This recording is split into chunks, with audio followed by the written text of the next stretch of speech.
জাতীয় পতাকা উত্তোলন করলে কি হবে? আমার মাঝে যেটা ভ্রাতৃত্ববোধ সৃষ্টি হবে।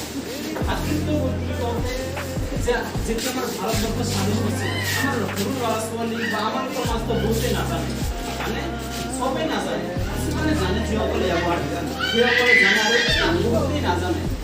এরকম আমার মানে গুরু রাজবলি জানার কারণে ভারতবর্ষখন যেতে স্বাধীনতা লাভ করেছিল, তেতে কিমান মানুহে তেওঁলোকৰ জীৱন আহুতি দিছিলে, কিমান ৰক্তপাত কৰিছিলে সেই সময়ত। সেই সকলক আমি শ্ৰদ্ধা উৎসৰ্গ কৰাৰ কাৰণে, তেওঁলোকক আমি শ্ৰদ্ধাঞ্জলি দিয়াৰ কাৰণে প্ৰত্যেক ঘৰে ঘৰে আমি জাতীয় পতাকা উত্তোলন কৰি তেওঁলোকক আমি মনত কৰো।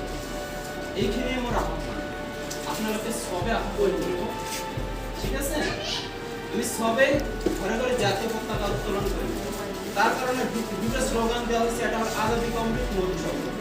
আমি 75 ইয়ার্স যে বল, তার কারণে আজাদি কা অমৃত মহোৎসব। আমি সবে একলগে কমে কি আজাদি কা অমৃত মহোৎসব, আজাদি কা অমৃত মহোৎসব, আজাদি কা অমৃত মহোৎসব।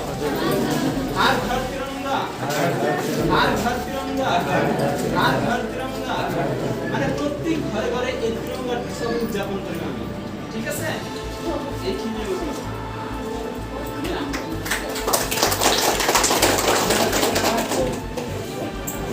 এই বারবার যেটি হলো আমাকে বলে দিয়েছিল আগে দিয়ে আমার বিচারের কথা বক্তব্য রাখতে ধন্যবাদ থেকে